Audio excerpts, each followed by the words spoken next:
Paul, thank you for participation, of course. We're going to take a break. What you should be doing at this point is just jog around a little bit and do some loose jangling and get your body just to relax. And if there's any tension residual from the exercises, you want to kind of ease that out.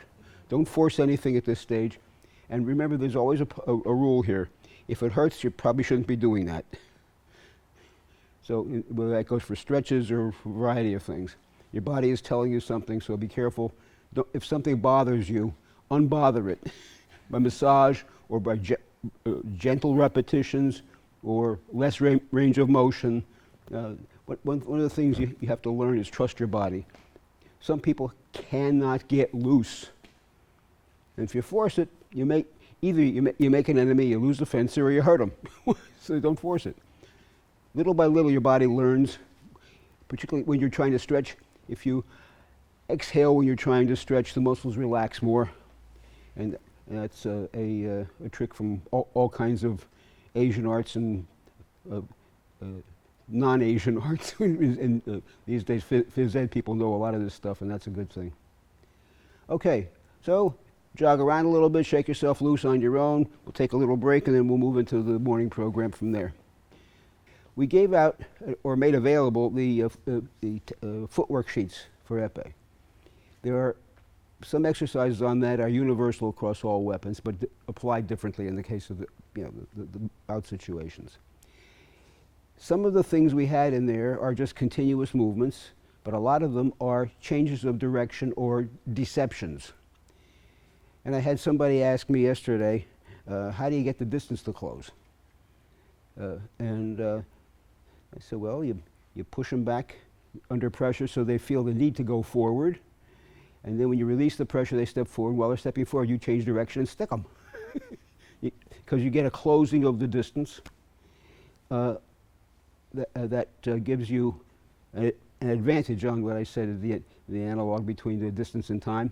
If distance is closing, that tactically is providing speed. You don't have to be sprinting because you get the closing velocity of the sum of the two velocities. Closing velocity is a big deal here. If somebody's coming after me and I'm opening distance, I've got a negative closing velocity. If he wants to lunge from back there, he's going to come to here. He's not going to come to here, right? So getting away delays the opponent's action. Moving forward speeds up the opponent's action. And if you're the victim of the tactical footwork, you're moving into a dangerous range before you know you're doing it. The change of direction is key to making that work.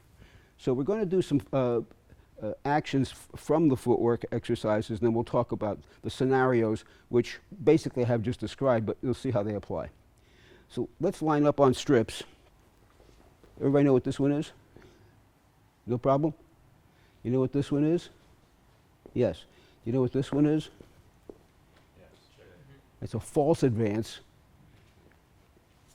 False advance is it looks like you're coming forward, and you don't go forward. You put the back foot back and go backwards instead. Yeah. So if people think you're moving into distance, and they catch that first part of that movement as their go signal, and then you're going the other way, now they're hanging here in front of you, and you go, oh, thank you very much, or thank you very much. So getting people to go on the wrong foot can be done by showing them why they should. And that's why tactical footwork involves changes of direction. So the false advance and the false retreat. The false retreat is go back here and go forward here. The false advance is to go forward here and go backward here. And you don't just do that like a waltz. You can go ba-dum, bum, ba-dum, ba-dum, bum, bum. It is kind of a waltz if you do one after the other. And I don't know how many people in the room even know what a waltz is anymore, but it's a 1, 2, 3, 1, 2, 3 redundant pattern. So get on guard. Everybody face this way. False advance. Okay. False advance. Okay. Real advance. False advance. Now, what tells the person you're really moving forward? The footwork, but also the body's movement. So you don't want to walk out from under yourself. Here, this is a half advance. This is a real advance. This is a false advance. The false advance is three counts, not two. Everybody understand? And your eyes are always forward. You don't look out of one eye and one ear. Remember that. But the reason they call it a false advance is because it implies the deception. So you do it tactically. Now, what should your lead leg be doing? You want to get into it a little bit. Eh? I'll put the heel toe, keeping the balance from here, so I can move this foot without having a problem. Then I roll back into complete the actual retreat. So it's a short half advance and go forward backwards. The less you show other things, the less you're going to call attention to the fact that you're really fooling around. You might say, here, go like this, go like this. Thank you, sucker. But you don't want to start doing stuff like this, because you trap yourself doing that. The upper body should be neutral. Okay, so on guard. Real advance, 1, go. 1, 2, go. If your back foot goes schlepping along like a ball and chain, you can't do this exercise. You have to pick it up and put it down cleanly. Regular advance, false advance. You have to move enough that you're persuasive. Not so much that you trap yourself. It's not a half a lunge, it's less than that, but you have to be persuasive. And now watch what my legs are doing when I do it. Okay? So there's balance is closer to the front foot, and I roll back comfortably. Okay? Real advance, real advance, real advance, false advance. Again, real advance, false advance. Don't look at the floor, feel the floor. Real advance, retreat, false advance. Remember, you have to persuade, you have to show that you're really coming. You never lean into it, but the upper body has to move with the foot. So if all they see in their vertical field of view is the foot moved and the body moved, that's exactly what you want them to see. You don't want them to see that this never moved. Advance. Now, advance, false advance, 2 retreats, all continuous. Do not look at the floor. Look at your opponent, even if there's nobody there. Focus on where you mean to be going. Right? Okay, on guard. Advance, 2 advances. Advance, false advance. Okay. Advance, false advance, 2 retreats. Okay. Advance, false advance, 2 retreats, lunge recover. What you're doing with that retreat, and then it's going to be a lunge, is you're keeping your center of gravity going toward the opponent.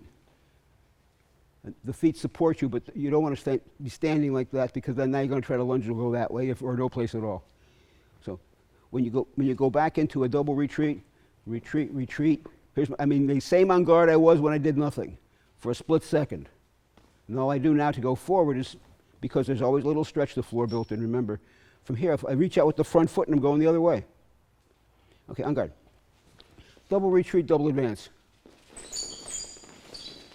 Squeaking feet means you're dragging instead of picking up and putting down. Pick up and put down. Advance, advance, false advance. Okay. Advance, advance, false advance, double retreat. Go. Okay, that sets up a parry riposte. You understand how that does? I'm showing the person, here I'm going to go this way, I'm going to go that way, and I'm going to go this way again. And if they take time from your advancing movement to close the distance, they're going for somebody who's here, and when you're really here. So you can say, come on and hit me, sucker. Bam! Right? You follow the deception, you play with the person's perceptions, you look like you're closing distance if they have a closing velocity. In fact, you're telling a lie. Now, lying in the social world may be immoral. In the fencing, it's everything. If you establish the fact that you are not to be trusted, you are a liar. When you tell the truth, they won't believe you. And that's wonderful, because now you show the lie, and you say, here, I'm over here, no, I'm over here. Here I am, no, I'm over here. Here I am, I'm here. Bam! And they step forward because they have learned not to believe what you're showing them. And that change of direction is pretty good. On guard. Double advance, double retreat, go. Same thing with a false advance. Okay. When you finish that false advance, you're now into an on guard with your balance a little bit forward. So then do lunge recover. Right? Just a continuous flow. Go.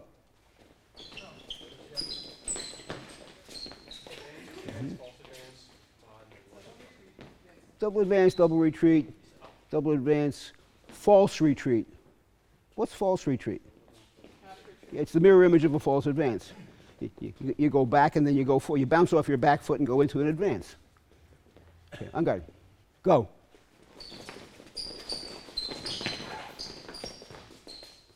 When you do that lunge, you want to do recover retreat. Okay? Because in case the person happens to find your blade by luck, you don't want them to have enough range. One more time, same game. Ready? Go. Remember, on false retreat, the back foot goes back, but the front foot goes forward. How do you accomplish that? You flex this knee so that you have enough stability that you can pick this foot up without falling. Okay? So here's my advance, here's my retreat, here's my false retreat. I get down into that knee and pick up this foot and go. Okay? Somebody will attack you when you move forward. Well, that's a good time to go with people because the distance is closing, and you'll probably react to feints or you'll walk into their point. So you go, I'm going to go over here. No, I'm going to go over here. I'm going to go over here. And I'm going to go over here. Bam! Okay? Or I'm going to go over here. I'm going to go over here. I'm going to go over here. That's another version of it, where you complete the retreat and do a crossover forward, which basically is a primitive lunge. I mean, a primitive flesh. But if the person's closing distance and you just do a crossover forward, you don't have to go for a run. They're coming in, you're going in. The purpose of the flesh is to close ground in as few tempos as possible, right? Well, you've now created a space between what he thinks is happening, what's really happening. Fencing tactics is telling lies. A lot of coaches think that's a very bad thing to say. Trust me, it's the game. The game is to tell lies. Then when you tell the truth, they don't believe you because you're such a liar and you hit them anyhow. Okay, on guard. Double advance, double retreat, go. Look at the opponent, not sideways. Double advance, double retreat, lunge recovery, go. Double advance, retreat, false retreat, lunge recovery, go. Bruce, a little more amplitude on the steps. Same thing, go. When you're doing a real retreat, you don't want the foot under you. You want to reach back with it. Not to the point of being out of balance, but you have to have a way to demonstrate the amplitude to the opponent. So you get a little lower, and then the foot gets off the floor sooner. Yeah, that's the idea. Remember, you're trying to show the person that you're going backwards, and when you show the beginning of the false retreat, they think it's safe to take another advance. The reason you want to go back a little farther is to make sure they see you moving. Right? You're not giving away distance because you're not really back there. You're going to appear to be back there, but you're really going to be here. Okay? So you want to do enough that they see it. You don't lock this knee. You go back into a bending knee. So when you pick up this foot, there's a way to go forward. Yeah. Now, what do you do at that point? You now have done this at false retreat and in this case, an advanced lunge, which is okay. And what do you do next? Recover 3 retreats. Right? Okay, so we'll do the exact same thing and finish up with from that lunge, recover 3 retreats. Everybody together first.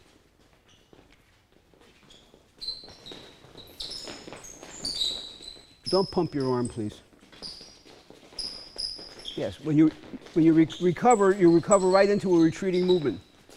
You're pumping your arm again. Let it hang in front of you. You can't make your feet move like this.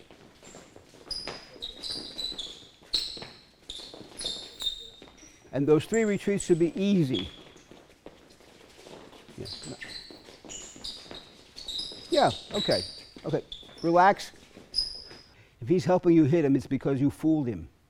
Or because he just simply wasn't been paying. He was just dancing for. You do this waltz kind of thing, and the other guy gets in it with you. But there you go. Boom! He sees you going backwards, and he's. Oh, I'm going to go get him. Good. Thank you very much. Now, we're just talking about distance and the timing, and the fluidity, and the placement of the feet, and the aligning of the vectors, and all that stuff. Where are you going to hit him? Well, you don't know. If you're fencing epee and the guy's holding his arm like this, you know what to do. You don't need right of way. All you need to do is hit him. Push the button, the light goes on. The technical stuff in the hand and the fingers and the weapon, but this works in foil and saber too, by the way. The execution is a little different, but the concept is similar. If the person's coming forward in an invitation and you want to go and hit him, and he says, I see it coming, bang, boom. So when you do that change of direction to the advanced lunge, or you just do a feint disengage, and it hits in the same tempo, but he's fishing for air. The more you startle him, the bigger he'll fish, as long as you make a persuasive movement. Eh? So these things flow together. You can't just stand still and go boom, boom, and hit anything, unless the guy's a total jackass, which you can't count on. Or you can't just go like this, because by that time he's either gone or hitting you. It has to flow together. So coordinating this. Here's the advance, here's the false retreat. Okay. Here's the advance, here's the false retreat. See the difference? As he steps forward, you feint into an opening line, and now that the distance is closing, his reaction should be somewhat exaggerated. You startle him with a persuasive feint, not a poke, but I'm going this way now. Oh, it's over here now. Oh my God, how'd that happen? If you can get an oh my God reaction out of the guy, you ought to be able to hit him with your eyes closed, but don't try that. If you startle people, but they know they've been fooled, if they have any reaction at all, they'll give you an exaggerated reaction. That's the startle effect. Now, if you go da da da da da da da da da da boom, you're not startling anybody. You're putting them to sleep. That's good too, but that's not the game. The more bout experience you have, and if you have tactical lessons, for example, you develop patterns that you can just plug in and run. If you scout somebody, you want to see what he's doing and visualize what you may do. It doesn't have to be number 3 or number 7. Who cares? It has to work. The reason for having a list is so you have things you can practice and learn one by one to make sure you've learned the ones that work for you. But the ones that work for you are your shorter list of your vocabulary, if you will, of things that you have learned how to do and don't have to do on purpose. You do them in flow. So if the person, you can see this guy goes forward like this. Now, if I go like this, and you take a half step back instead of a full step, and now you go forward, I'm still doing this. Right? Now, you gain that much space on me, and you have your balance forward so you can accelerate to the target. It breaks down not to memorizing, but feeling, sensing. You do enough repetitions, when the situation arises, it goes. I talked about some key bouts in my career, about some footwork that I applied to a championship situation. And one of the things that we have on these lists is a foot drumming exercise. So I said, flesh redouble flesh. Okay? So how do you do flesh redouble flesh? You can do flesh, double flesh, or you can do flesh and reflesh. And one of the things about the drumming is it gets your balance over your feet, and it sets an accelerating tempo so that when this foot comes down, this one's going. This one goes back and this one goes forward. Right? That's a false retreat flesh. But you can do that in motion. Here I come, I've stopped. No, I didn't stop. And then you sprint like hell because he's going back, ah! In epee. If you get the startle effect, all you do is see target, hit target. You're fleshing into an open line where the guy's going, ah! for that long. And that's good. Let's go back to what I was just talking about and start to apply it. On guard. Okay. Now we're going to do advance and a half. 1, 2, 3. Yep. Okay. And you flex your knees because now you want to go in either direction.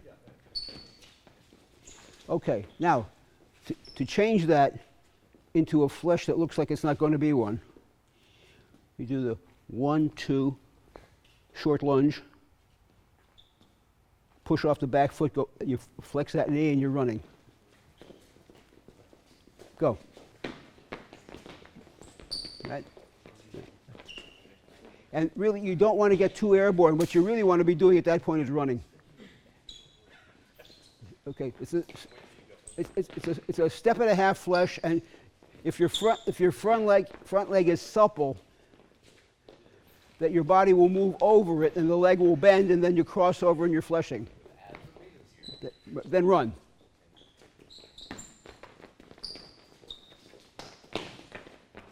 Not up, forward. Leaping in the air is not helpful. Going forward is helpful. Remember, continuous motion is how you fool people. Yeah, that was more natural. That didn't take a lot of effort. That's how you walk down the street. You have a habit when you reach out, your head tips over. No, keep your head up. Go. Push yourself over your body. Somewhat better. It can be a little better yet. But you understand what I'm talking about? Yeah. Don't. Your head should be neutral. Probably weighs about 15 pounds, give or take a little. If as soon as you get it off axis, it affects your balance. So you want to sit it right on top of your cervical spine, okay? And just go straight ahead. Look at my hand the whole time. Go. Somewhat better. Still a little bit tilt. Okay? No tilt. Better. By George, almost got it. One more time, even more relaxed. No, you're winding up for the flesh. Just roll into it. Don't wind up. Yes. One in a row. Good. I have a saying about one in a row is not a trend, but you can't do 2 in a row till you do 1. You can't do 10 till you have 1, 2, 3. Okay. So, did you feel how that one was different? Duplicate it on your own time. Go ahead. Yes, much more relaxed. To change your action into a flesh is not a reason to get tense. Quite the opposite. How do you get more amplitude out of it? That's later in the action. You don't start out by... If you go with your muscles, they're slower, not faster. What you want to do is use the flow of your center of gravity, which is... That's the part you got to push. Here's where the weapon pulls you out. That's another metaphor that many coaches use. The weapon pulls you to the target. But don't fight it, baby. The point is the genius. Everything else is baggage. Right? Don't mess with the genius. Your eyes pick up a spot, the point says, I'm going over there, and you help it. I want to go from here to there, I can do that. It's longer, right? That's a half lunge flesh I just did.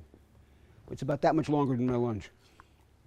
So if the person is taking distance from my lunge, and for example, in foil, but also in epee, all of a sudden it goes, oh my God. And it goes like this. And so your point goes that 1.5 inches around the weapon and go. You don't even stop to wonder about it. The technique of that is something that you work out with a coach, and the coaches should always try to teach naturalness in the spontaneous movement. You don't stop to think anymore at that point. Thinking's been done for several milliseconds at that point. That becomes a see-do. Do you know to disengage or not to disengage? Your point knows. If you've done enough repetitions and enough lessons about make a feint, disengage, you don't make a feint and disengage, you make a feint, disengage. Because the continuity of that first motion sticks in the opponent's perception. Sometimes you have to go ah, to get their attention, but that's not the one that's going to hit. You go, hey! The persistence of perception is it's still where it was. For coaches, persistence of perception is a very valid thing to be teaching. You can, if people seem not to have that, then you have to just loosen them up and let them go for a walk. Go here and then whoop, and then go like this. Hey! And what does that do? It makes them go, ah! So the fluidity of your actions is the general rule. Every once in a while there's an accent, not to want you stiffen yourself up, but to say, hey, you look at this. Jane, look at this. Weasel. Yeah. Good fencers don't follow false motions. Or if they do, they know they're doing it, and it's really a secondary trap. He's tapping me, I'm trapping him. Bam! Okay? But write that down somewhere in your head or on a piece of paper about persistence of perception and how that plays into this. The bout structure is designed to maintain dominance. This is the theory of dominance, which we haven't talked a lot about. But the one who leads the other by the nose is almost always going to win the bout. You dominate the opponent to control what they do or are prohibited from doing. Sometimes both. You want them to move? Make them move. I'm not doing anything except making them move. If I want him to attack me, I go, here he comes, boom, boom. Okay? That's a little more subtle. But the idea is you dictate what he may do. Right? And you prevent what you don't want him to do. Now, if you know what he wants to do, you encourage him to do it, but you have the answer. So he does what he knows is absolutely correct, and he's wearing your point for a decoration, and he knows that's not exactly what the idea should have been after all. If they have any insight, they change something. If they have no insight, say, well, it was right, I'll just do that again. And you say, thank you very much, write it down next. You know, there's a canard which I kind of find paradoxical. People think, oh, fencers are really intelligent people. Yeah, some are. Some fencers are very intelligent fencers and not academically gifted at all, or marginally so. The thing about fencers being intelligent is actually, it's not exactly an unmixed compliment, because your mentation can take over. You can be overly analytical instead, when a simpler solution would be more appropriate. So don't get complex just because you want to show off your intellectual repertoire. There's nothing to do with anything. This is a combat. And combat is you dominate, you score, you shake hands and go home. I mean, that's combat. How you score your points? Okay. What is it about the fencer's brain, a successful fencer, that has nothing to do with academics or IQ level? It's related, but very peripherally. Fast processor. You don't have to be intellectually or aware. You have to see-do. Remember, that's one word, see-do. If I'm going to make a feint and I want to go when my opponent parries, as that weapon starts to move, I know to start my move. I'm attacking with a saber. This is not attacking yet, right? So I mean to attack. Now he's going to attack on the march. What am I supposed to do? Boom! If I have to stop and talk to my hand about it, I'm hit already. That's why you practice and why you drill. But how do I make the change from what I'm doing to what I need to do? Fast processor. It's not something you do cognitively where you analyze the situation. It's a cue response based on training and drill. And there's no editing. When you see what you need to be doing, you already should have been doing it. That's what I mean by fast processor. Okay? Coaches can train that a little bit. God gives it to you or not. But to the extent that you can animate that intellectual skill, that gives you a big advantage. That's the kind of intelligence that fencers want to have noted. They want to have is this fast processor.